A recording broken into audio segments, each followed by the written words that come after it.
Mesdames et messieurs de la presse, bonsoir, très heureux de vous retrouver. C'est un homme d'État bien rodé que Peter Kazadi s'est prêté à l'exercice de répondre aux questions de la presse tant nationale qu'internationale à travers la tribune du briefing hebdomadaire instaurée par son collègue de communication Patrick Mouyaya. Toutes ces choses sont faites sous la supervision du vice-premier ministre, ministre de l'Intérieur. Dans ce mot introductif, le patron de la territoriale est revenu sur les différentes formes d'insécurité qui minent la ville-province de Kinshasa, du phénomène Kuluna au kidnapping, en passant par les phénomènes milice Mobondo qui s'étend jusqu'à la capitale. Nous travaillons avec la population qui dénonce et les forces de l'ordre. Le chef de la sécurité congolaise a rassuré des mesures du gouvernement pour lutter contre l'insécurité et restaurer l'autorité de l'État. Nous avons organisé récemment des bouclages. Ces bouclages vont s'étendre dans plusieurs quartiers de la ville de Kinshasa.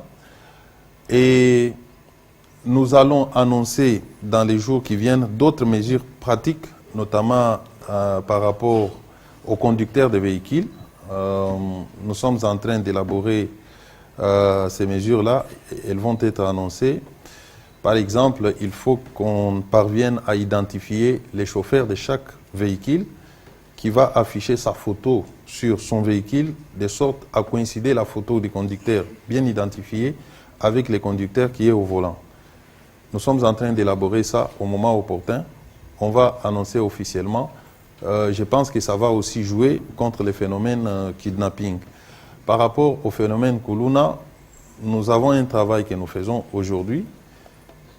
Essayer avec des associations de sensibiliser ces jeunes gens qui sont en train de commettre des forfaits, mais également se saisir de ceux qui sont têtus, qui ne veulent pas abandonner ces pratiques condamnables. De la condamnation à la peine de mort de la plupart des kidnappeurs dont les procès publics s'est déroulé devant le bâtiment abritant son cabinet, Maître Peter Kazadi ne cache pas sa satisfaction pour un procès dont les prévenus presque tous sont passés aux aveux. Le procès tel qu'il s'est déroulé, les juges ou le tribunal s'est penché essentiellement sur les faits reconnus par les prévenus eux-mêmes et les a condamnés. Sur ce plan, je peux dire que je suis totalement satisfait de la manière dont le procès s'est déroulé. Moi, je dirais que je suis avocat, vous le savez, c'est les procès les plus faciles plutôt, dans la mesure où les prévenus tous presque sont passés aux aveux. En outre, Maître Peter Kazadi a rassuré que les enquêtes vont se poursuivre pour approfondir certaines révélations faites lors de ces procès. La question qui revient, c'est de dire que la vérité a été étouffée. Je ne sais pas de quelle vérité on voulait avoir, mais je l'ai dit tantôt, nous avons des services qui travaillent, qui ont capté certains propos exprimés à mi-mot. Notre rôle, c'est de continuer à creuser pour savoir si réellement il y a des choses qui n'ont pas été révélées. J'ai vu personnellement ces gens-là dire que non, voilà, l'enquêteur là, il a pris mon argent, tout ça, tout ça. Ce sont des choses qui ont été captées. Les enquêtes se poursuivent. Si des responsabilités sont établies, qu'il y a des agents de l'ordre qui collaborent avec ces criminels, ils seront déférés devant la justice. Au sujet de la question relative à sa conversation avec un sujet congolais vivant à Paris, largement partagé sur la toile, le vice-premier ministre, ministre de l'Intérieur de la RDC, s'est dit indigné de la réprobation dont elle a fait objet par certaines personnes, à en croire le patron de la territoriale congolaise.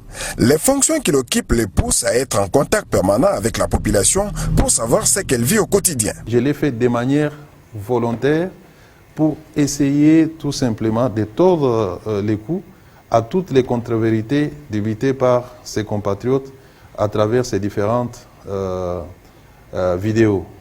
Et moi, j'ai pensé plutôt qu'on allait voir les côtés démocratiques de cet échange avec un citoyen qui a des idées sur mon action à la tête de mon ministère. À la place, je note une réprobation qu'un ministre ne peut pas échanger avec ses concitoyens, ce qui n'est pas du tout dans ma philosophie. Les fonctions que j'occupe me poussent à être en permanence en contact avec les populations pour savoir ce qu'ils vivent au quotidien. Bien sûr, J'occupe des fonctions nobles, mais c'est au service de la population. Je vais vous le dire.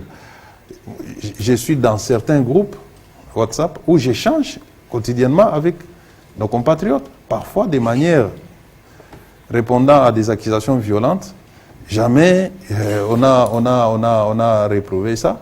Par contre, j'ai toujours vu les gens apprécier positivement chaque fois que je me prête à cet exercice de questions-réponses. Donc je pense que c'est un devoir de redevabilité qu'il fallait saluer, qu'il fallait même instaurer. Vous avez vu il y a des jours, le chef de l'État s'est prêté au même exercice où il a répondu aux préoccupations de la population. Complétant le vice-ministre de la Santé sur la question en rapport avec les prétendus trafics d'organes, le chef de la territoriale en RDC a balayé d'un revers de la main cette hypothèse et a tenu à rassurer la population quinoise. Comme vous pouvez le constater, vous êtes des observateurs de la société. Il y a des gens qui ne veulent pas aller aux élections, qui veulent par tous les moyens entretenir la psychose dans la population. Il y en a qui jouent sur la fibre révolutionnaire pour tenter de pousser la population à se révolter afin qu'il n'y ait pas d'élection. Vous le savez bien. Monsieur le ministre venait de parler des jeux de la francophonie ici. Il est aussi de cette stratégie pour décourager les pays qui veulent assister au jeu de la francophonie et faire croire à l'opinion internationale qu'en République démocratique du Congo, l'insécurité est totale. Donc, l'unique façon de rassurer, c'est de communiquer. Ainsi, le VPM Peter Kazadi Kankonde aura marqué avec mention grande distinction son premier passage à ce traditionnel briefing hebdomadaire, car ce qui se conçoit bien s'énonce clairement, et les mots pour les dire arrivent aisément.